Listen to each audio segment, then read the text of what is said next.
Y claro, uno está en Ya Fue y dice, esta gente piensa en algún momento informarme, darme alguna información que me sirva. Sí, pero no precisamente seremos nosotros los que te brindaremos ese tipo de información. Por suerte tenemos dos productoras periodísticas muy buenas que consiguen grandes entrevistados y entrevistadas para que nos cuenten cosas interesantes. A nosotros nos dejan lo desinteresante. Se viene el 25 de mayo, chicoquis, mañana, claro que sí. Y sabemos mucho del 25 de mayo, o creemos saber mucho, pero quizás no sabemos las cosas más cotidianas de aquella época, y es lo que más nos interesa saber en esta previa del 25 de mayo, y por eso es que estamos en contacto nada más y nada menos que con, entre tantos otros títulos, y la historiadora Catalina Cábana. ¿Cómo estás, Catalina? Cabana es, ¿no? Perdón, Catalina, ¿cómo estás? Bienvenida. Pato y Lu te saludamos. ¿Cómo estás? Hola, creo que estás muteada. ¿Está muteada ella? ¿Puede ser? No. Ahí está. Ahí está. Cabana es, ¿no? Cabana, sí. Cabana. No soy Cábana, no me tocó la K, la GH, la B, no, todo al revés me tocó a mí. Ni Cabaná, ni nada. Nada, mucho más simple. Más sencillo. Catalina, justamente a eso, a lo sencillo, a lo simple, a lo cotidiano, es a lo que queremos ir del 25, porque, por ejemplo, hoy yo, hincha de Boca, a la noche juega Boca, ya tengo un plan para entretenerme hoy. Si termina Boca y no es muy largo el partido, me pienso poner Netflix para ver algo y entretenerme. No tenemos ni idea qué hacían para entretenerse en aquella época, en 1810. Y queremos que nos ayudes a conocer un poquitito detalles de la vida cotidiana de aquellas épocas. ¿Con qué se entretenía la gente más allá de hacer la revolución, no? Bien, se entretenían más fácil, o más sencillo de lo que nosotros hacemos hoy, con mucho más relajo, se tomaban el tiempo de otra manera. Imagínense que estamos todos tomando mate, ¿no? Cada uno con su termo. Sí. Ya en ese momento dejaban la pava arriba del carboncito, lo cual eso lleva a que el agua se caliente más lento. Claro. Los mates eran distintos, o sea, se tomaban hasta el tiempo de esperar, o sea, y de mirar el agua que se recaliente, ¿no? O sea, nosotros, pava eléctrica, chau, todo rápido, al termo, que el termo me dure, ya. Sí. Y en ese momento, para divertirse o para pasar el rato, se iban a la plaza. ¿No? Una cosa que hemos perdido, no iban a la calecita, no iban a los juegos, pero iban ellos a dar vuelta a la plaza y la vuelta a la plaza, la famosa vuelta al perro, ¿vieron cuando decimos vamos a dar la vuelta al perro? Bueno, eso era cómo se divertían en aquel entonces, muy simple, pero con mucha atención. O sea, la gente iba a dar la vuelta a la plaza, pero con la oreja bien parada, ¿eh? O sea, había que enterarse de todo lo que pasaba. Bien. El famoso chisme del barrio. Sí. El famoso somos pocos y nos conocemos mucho. Imagínense, en aquel momento una Buenos Aires con solo 50.000 habitantes. No, me muero. No. Te enteras todo de todos. Menos que una cancha de River en Coldplay, ¿no? Digo, 50.000. Tal cual no te llenaban una cancha de River todos los habitantes de la ciudad de Buenos Aires en ese momento.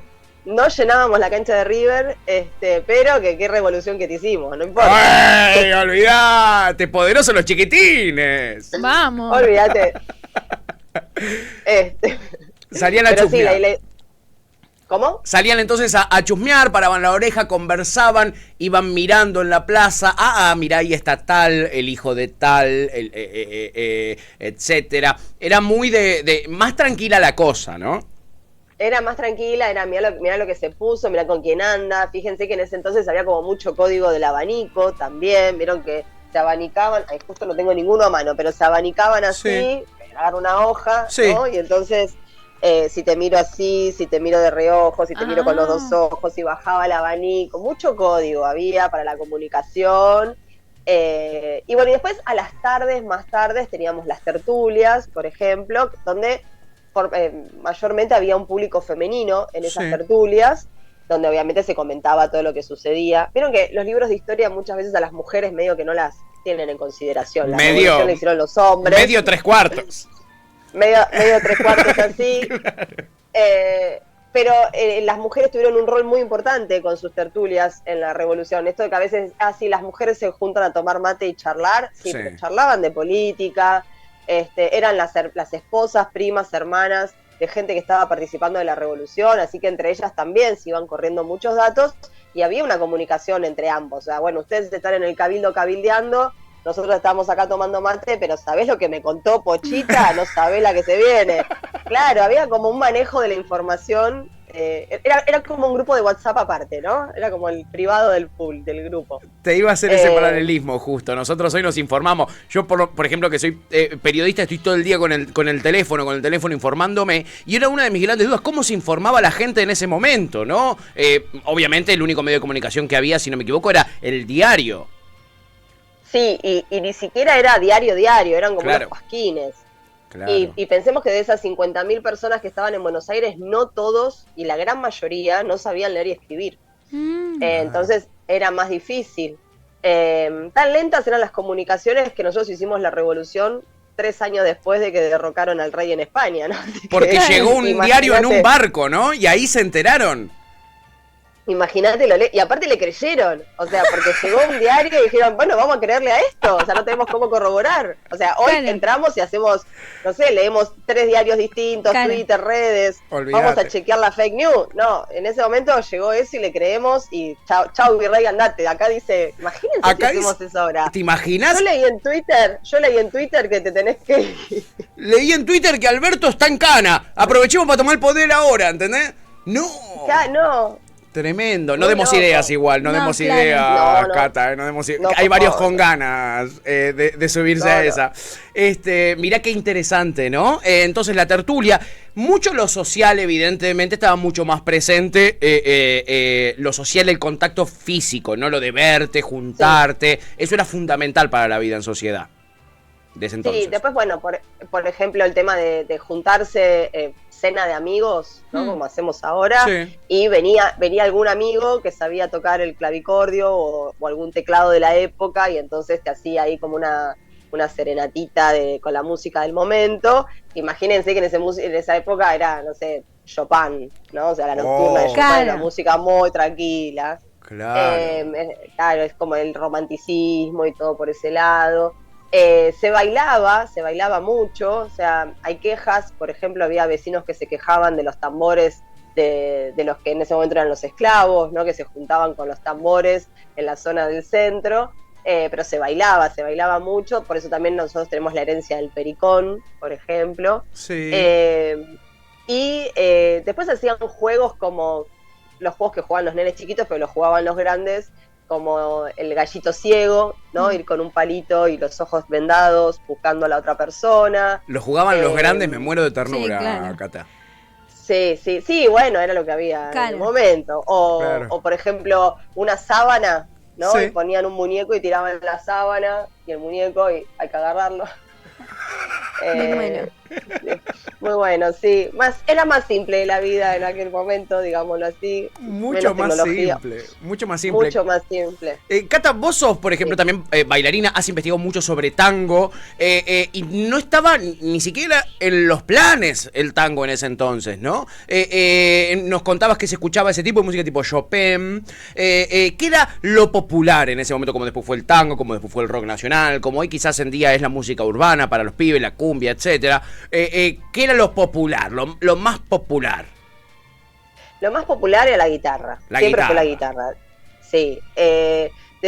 O sea, es como que desde aquel entonces, y de eso perdura, ¿no? Pero esta división entre lo culto sí, y lo popular, ¿no?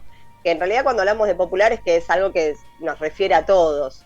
En aquel momento, estas familias patricias, estas familias bien que se juntaban, escuchaban esa música del romanticismo, y es como que lo que se escuchaba más en las calles eran las guitarreadas. La guitarra siempre fue un instrumento muy, muy cercano, o sea, nosotros somos recontra españoles, sí. De hecho el tango viene como de ese lado español, entonces después cuando el tango viene había un momento en la zarzuela española que había tango, que no es el tango que nosotros conocemos ahora, y después con el tiempo se fue convirtiendo en danza popular, y después ya llegado el siglo XX en lo que más o menos conocemos. Anterior al tango hay un ritmo que se llama milonga, que nosotros en algún momento decidimos agarrar como una bolsa y metimos todo ahí, tango, milonga, vals, ¿no? Y entonces sí, hacemos todo un gran conjunto. Pero estaba la milonga, que sí tiene como otra rítmica más alegre, que tiene como un ritmo más percusión, sin tener percusión, y ya se escuchaban milongas. De hecho, tiempo después, cuando se empieza a valorizar el gaucho, ¿no? Sí. Después de la desvalorización del gaucho, se lo vuelve a valorizar con el Martín Fierro y todo.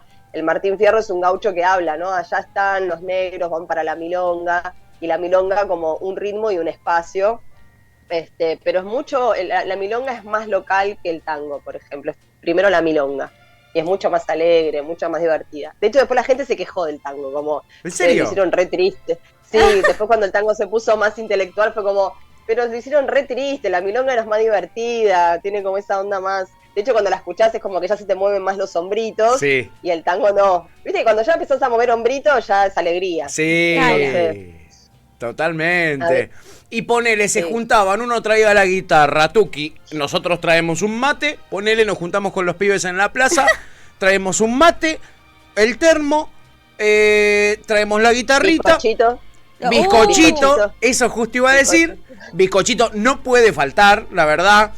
Te puedo llegar a aceptar un budín, pero no lo voy a hacer con la mejor cara, la verdad, yo prefiero un bizcochito.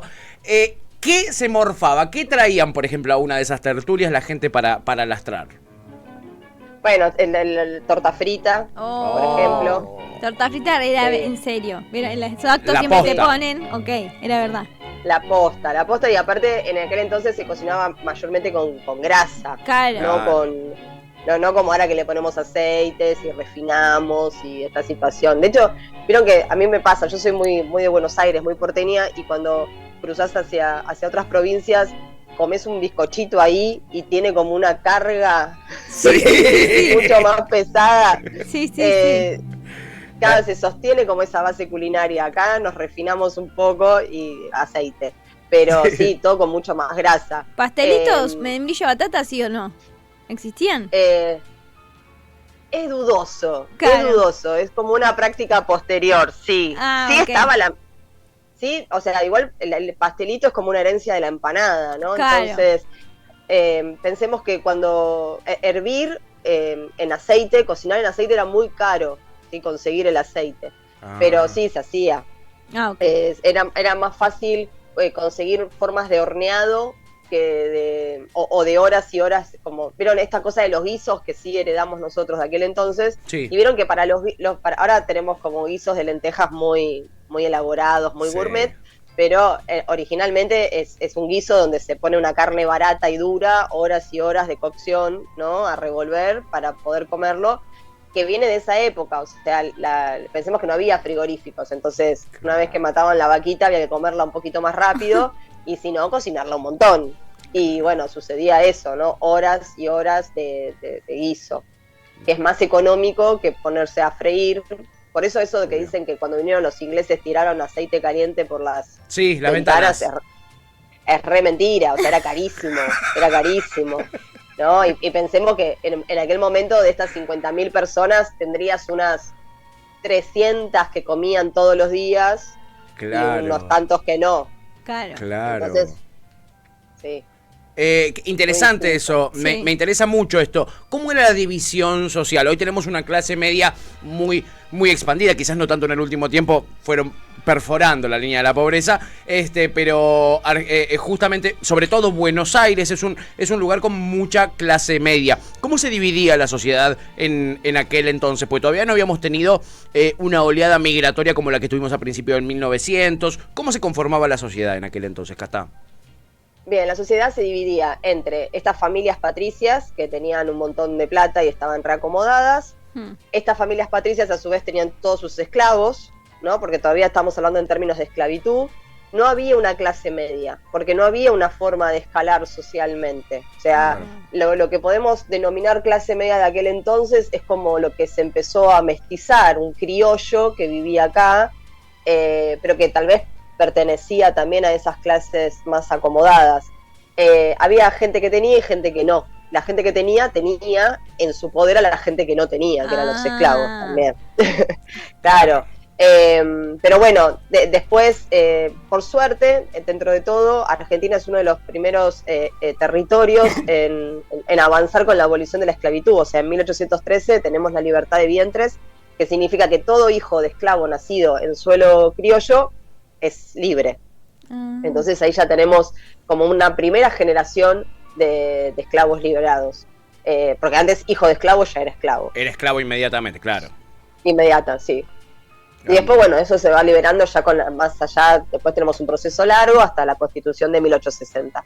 Pero sí, no hay una clase media, o sea, y después, de hecho, esto, ¿no? O sea, estas clases acomodadas, pensemos que los hijos se iban a estudiar a Europa, ¿no? Como, digo, San Martín, si bien viene de una familia más o menos, viene de una más o menos bien, se fue a estudiar a España. Moreno estudió afuera, todos estudiaron afuera y después fueron volviendo. Entonces, bueno, era todo un tema, viajar, bancarse afuera. Y en barco, además. En barco, viajes de un montonazo de días, de semanas para llegar a algún lado. 6 meses mínimo. 6 meses mínimo para llegar. Sí. Y ahora tenemos un viaje de 12 horas y decimos, llévate un fibrón para dibujarte la raya del culo. No, y ahora viajás en micro, que puede ser lo más grave que te puede pasar, aquí 12 horas, pero viajás re cómodo, tenés un asiento acolchonadito, comés. Total. Estás re tranquilo viendo una peli. Imagínate 6 meses en un barco sin tele, sin all inclusive, sin jabón y crema de enjuague. No. Re difícil, era una época difícil. Era una época aspirina. ¿Espiridina? Aspirina, sin aspirina, sin... Claro. Sí, se ve la cabeza. Imagínate, te mareaste arriba del barco. Sí, tenés no, te quedan... No, ya llegamos, en 5 meses llegamos, quédate tranquilo. Estiralo un poquitito lo que puedas, ¿no? Terrible. Ya no sé ustedes, yo tengo hijos, ¿no? Entonces, ¿cuándo llegamos? ¿Y cuándo llegamos? No, ya llegamos, ya va. Pero anda a dormirte una siesta larga. No, larga. Anda tranquilo, tranqui. Lástima que mi abuelo no está más para yo poderle contar esta historia y que no se vuelva a enojar conmigo como se enojaba siempre en los viajes a la costa. Claro. Recién salimos, ¿cómo que cuando llegamos? Recién salimos, pendejo. Pero la paciencia. Siento que era una generación que tenía mucha paciencia. Y sea, sí. Sí, eran otros tiempos. Bueno, pero también se morían más temprano, claro. ¿no? O sea, gente que no llegaba a una longevidad. Sí, no, otras formas totalmente distintas. Mucha ropa, por ejemplo, se ponían mucha ropa. Nada de andar en musculosa con 40 grados de calor. ¿En serio? ¿Cómo era la etiqueta? Porque es cierto, cada cosa que vemos o sabemos o vemos en dibujo, etcétera, es una enagua, el sombrero, un traje, un coso, la peineta. Sí. Había códigos de vestimenta que también se dividían en las diferentes clases sociales. Los patricios se vestían de tal manera. ¿Cómo era eso? Sí, de hecho, por ejemplo, viste que al gaucho siempre lo reconocemos por las babuchas gauchas. Sí. Y de repente, y hay unas ilustraciones de la época, un poquito posterior, 1820, pero que son de ahí, y vos ves al gaucho con levita, ¿no? Como con un saquito más tipo blazer y galera. Y ese era un gaucho re cheto. Claro, ahí tenías otra movida. Hay unas ilustraciones también posteriores, pero acá, 1820, de unas mujeres con unos peinetones gigantes, ¿no? Y entonces son unas ilustraciones en modo de gracia, porque se ve que competían a ver quién tenía el peinetón más copado, y entonces este ilustrador las cargaba y las mostraba tipo volándose en el viento, chocando con las paredes. Claro, como muy, bueno, vos querés tener el mejor peinetón, pero la verdad es que es una ridícula, o sea, es re incómodo. Es lo menos práctico que hay. Pero aparte miniñaque, corset, mucha tela, viste, mucha ropa, y así el mismo calor que puede hacer, ¿no? O sea, es un día de humedad como hoy, imagínate encima todo el piso de barro, porque no había asfalto ni adoquines todavía. Claro. Se vivía a vela, ¿no? Con lo cual a determinadas horas ya está, se acabó el día. Chau. Y si se te quedaste sin vela, torta. Claro. Yo hoy pensaba eso, con una lámpara, ¿cómo hacían? O sea, no puedo dormir una vela toda la noche. Claro, el Lu duerme con la luz prendida porque le da miedo. Entonces, en esa época estaba jodida. Un gasto en velas. Sí. Insostenible. Te iba a salir carísimo, ¿no? Claro. Que tengas una ventana grande y te entre la luz de la luna, por lo menos. Claro. Sí. Bueno, piensen que en esa época las casas eran casas bajas, ¿no? No había ni siquiera 2 pisos, eran de un solo piso, ventanas grandes. No se habla de inseguridad, con lo cual es muy probable que duerman con la ventana abierta, algo en invierno. Así que te podía entrar en la luz de de la luna. Bueno, ahí zafabas, amiga, un poco, ahí zafabas un poquito. Sí. Hablamos del transporte en barco para irse a Europa, por ejemplo, los que iban a estudiar allá, las clases altas, pero ¿cómo se transportaban acá? ¿Cómo eran las distancias? Porque también si eran 44.000, 50.000 personas las que vivían acá, las distancias, imagino, serían más cortas. Yo tengo entendido, no te podría decir de dónde lo saqué, quizás estoy equivocado, Cata, en alguna cosa que he leído, que por ejemplo Flores era un lugar donde estaban los lugares tipo de fin de semana de la gente de mucha guita, ¿no? Por ejemplo, otra cosa que leí es que hasta la calle Martín García, acá en Barracas, en La Boca, hasta ahí llegaba el agua, todo eso no existía antes. ¿Cómo estaba conformada la ciudad? ¿Cómo se transportaba la gente? ¿Hasta dónde llegaba? ¿Los barrios más populosos? Bueno, en aquel momento la ciudad es muchísimo más chica, o sea, llegaba más o menos, o sea, hay que pensar, Plaza de Mayo, sí. Hasta ponerle donde está la 9 de julio ya es un montón, y un pedacito de San Telmo, y para el lado de Retiro, viste, de la zona que se llama Las Catalinas, es porque ahí había donde está Galerías Pacífico, ahí está como el convento de las Catalinas. Sí. Entonces, pero eso ya incluso estaba medio desconectado de Plaza de Mayo. Moverse era muy complejo, usaban como unas carretas, obviamente, caballos, burros, porque no había rutas determinadas, todo barro y tierra. Y sí, como vos decís, Flores era un lugar alejado, era un pueblito. Y hasta imagínate que a principios del siglo XX, 1900, 1901, la gente se casaba, la gente bien se casaba y se iba de luna de miel en tren a Adrogué. ¡Ay, bueno! ¡Ay, no amo! No, ¿cómo me la perdí esa que...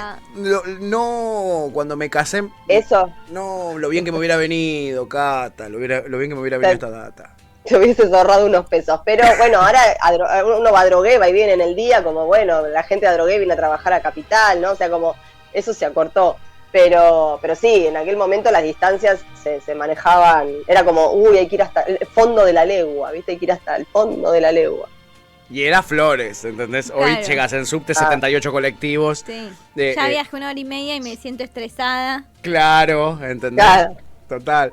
Qué interesante, ¿no? Qué mundo distinto, qué cosa más rara, ¿no? Uno lo ve hoy a lo lejos y dice imposible que esto haya sido así. Recontra era así. Y hablaste de las peinetas, hablamos de la ropa, y pensé en moda, ¿no? Pero no en la moda estética. Cata, por ejemplo, acá de repente se pone... Yo tengo un hermanito muy chiquitito, estaba como loco con el fidget spinner en un momento. Sí. Yo en mi época tuve el Diablo Bronco. Tuve el yo-yo. ¿Qué modas? ¿Había modas? De repente se ponía de moda algo y los hombres, no sé, ponele, mascaban tabaco. Yo qué sé, como las minas usaban peineta. ¿Había algo de eso? ¿Existían ese tipo de cosas? Deben haber existido, no hay como un registro de eso formal. O sea, es todas esas partes que tienen que ver más con lo que es la microhistoria o la historia social, y eso es algo que se está reconstruyendo lentamente. Cuando se hacen trabajos arqueológicos en la ciudad de Buenos Aires, se empiezan a encontrar, sobre todo en la zona de San Telmo, pedacitos de platos, pedacitos de elementos, botellas, cerámicas, y a partir de ahí se empieza a reconstruir este tipo de cosas, porque como no hay un registro social, o sea, un diario o fotos o cosas de la vida cotidiana, se empiezan a reconstruir de otra manera. Así que probablemente sí hubiesen modas y cosas que se imponían, o hace 2 años estaba de moda tal cosa y llegó acá, sí. Pero no está como documentado, entonces no podemos decir tal cosa estaba de moda. Ok, qué interesante, ¿no? Cómo de repente para algo que pasó hace no tantos años en la historia de la humanidad, que son 200 años, uno tiene que hacer excavaciones, tiene que hacer un laburo tremendo para poder reconstruir esa parte de la historia. Y me imagino que como todo eso también es distinto, de repente la gran cantidad de gente que hoy tenemos y la globalización, etcétera, hace también que tengamos, por ejemplo, distintas dolencias, hoy existe algo que no sé si existía la palabra en su momento, que es el estrés, ¿no? Mucha gente con problemas de estrés, problemas de ansiedad. En ese momento, como nos cuenta Cata, se lo tomaban todo mucho más tranquilo. No creo que hayan tenido ese tipo de problemas. Pero ¿qué afecciones tenía la gente en ese momento? Cólera, no sé, ¿cuáles eran las preocupaciones en salud? Sí, no, había muchas... la gente se contaminaba mucho a través del agua. O sea, esto fue algo que se fue se fue reconociendo, se fue aprendiendo con el tiempo, pero pensemos que ni siquiera tenían un baño. O sea, Claro. las casas no tenían baño, entonces hacían sus necesidades como unas pelelitas y las guardaban abajo de la cama. Eso no es muy higiénico. No. Y nada, había enfermedades que tenían que ver con el aire, ¿no? ¿Viste las pelis que tosen y escupen sangre? Y obviamente si había cáncer, pero no se reconocía como tal, ¿no? Ese tipo de enfermedades que se han podido saber a partir de investigaciones médicas. Se morían muchos bebés en los nacimientos, en los partos, Claro. por cuestiones higiénicas justamente. Pero sí, por ejemplo, tomaban vasos de metal y esos vasos de metal se oxidaban y llegaba un momento que seguían tomando óxido. Y a partir, claro, entonces a partir de ahí se envenenaban, tenían alucinaciones, un loquito, cosas así, pero sí, había. Hoy las alucinaciones nosotros decidimos tenerlas de manera voluntaria, Claro, en ese momento era sin querer queriendo, digamos, básicamente. Claro, fue como, uy, pasó y lo sucedió. sabíamos. Uy, se sucedió. Acá preguntan las moscas, si las moscas eran un problema por el tema de la higiene, etcétera. Ya había, por ejemplo, lo que hoy creo que ningún porteño o bonaerense puede decir que nunca tuvo en su casa, que es cucarachas, invasiones de cucarachas, ese tipo de cosas. No está documentado, pero muy probable que sí. Sí, O sea, la cucaracha viene sobreviviendo a cualquier cosa, así Claro. que seguro que había. Lo que sí, muchas ratas, porque estábamos en mayor proximidad al agua. O sea, pensemos esto que decías recién del agua que llegaba Martín García. Sí. El agua llegaba a donde viste la Casa Rosada, había agua, ¿no? Claro. Entonces, ratas sí, ratas había por todos lados, sí. Y peste bubónica, obviamente, ¿no? O sea, Claro. con la peste que conlleva. Claro, no, déjame las cucarachas, Sí, sí, la quiero. Mucho más simple, las empecé a querer un poquito, las cucarachas. Son más amigables. Sí, olvídate. Cata, desde ya te agradezco muchísimo por todo este tiempo, por contarnos algunas inquietudes que nosotros teníamos, explicárnosla, pero quiero saber, de toda esa época, ¿qué momento o qué cosa te hubiera gustado a vos? Momento, vivirlo, estar ahí, quizás no en la revolución, quizás hay otro momento que en particular que te hubiera gustado estar, o alguna costumbre que te hubiera gustado ver. Por ejemplo, a mí me contaban que acá en Buenos Aires, y hay algunos videos en HD incluso de principio de 1900 de la ciudad de Buenos Aires, a mí me hubiera encantado ver el lechero que viene con la vaca y te sirve el vaso de leche ahí, por ejemplo. ¿Hay algo a vos que te hubiera gustado vivir, que te hubiera gustado ver en vivo, cómo lo hacían? Bueno, me encantaría escuchar la música de ese momento, o sea, cómo sonaba, cómo era vivenciar la música en ese entonces, me encantaría, ahora que lo estoy pensando. Y el día que llegó la noticia de que no había más rey, es ese momento. Después todo se desencadenó, pero ese día cuando, che, ¿qué hacemos? ¿Qué onda con esto, no? Cuando llegó el papel, ese momento, verle las caras a todos de bueno, ¿y ahora? Eso, genial. Eso hubiera sido genial. Sin duda. Gran nota, Catalina, te agradecemos muchísimo por tomarte el tiempo. Acá la gente está muy contenta con la nota, están comentando, el chat explotó, así que no te lo voy a transmitir porque vamos a tener que pedir una hora más a la radio para que nos dejen transmitir todo lo que dice el chat. No, por favor. Pero hay de todo, hay de todo. Incluso hay gente que evidentemente le interesa mucho este tema, entonces lo que nosotros te preguntábamos a vos, lo iban poniendo también en el chat. Creo que era agua hirviendo nomás, dicen por acá, cuando dijiste lo del aceite, como que la gente le interesa muchísimo esto y es una manera de encarar parte de nuestra historia desde un lugar quizás que nos toca más de cerca, ¿no? Más allá de lo que aprendimos en los colegios. Les recomiendo también que consigan el libro de Catalina que hizo sobre la historia del abasto. Se llamaba Abasto y de por qué nació el tango, ¿puede ser? Y de por qué acá nació el tango. ¿Por qué acá nació el tango? Ahí está. Sí. Porque sos bailarina también, Cata. Sí, bailo tango hace más de 20 años y para mí el tango y la historia fueron como un lugar de buscar identidades, así que ahí estoy. Pueden buscar en redes para buscar el libro. Buenísimo, y síganla en redes, a Cata también, sobre todo en Instagram, que también está cuando da charlas, cuando participa de medios de comunicación, etcétera. Siempre están muy interesantes sus notas, les recomiendo que la sigan. Cata, muchísimas gracias, te mandamos un abrazo enorme y feliz 25 mañana.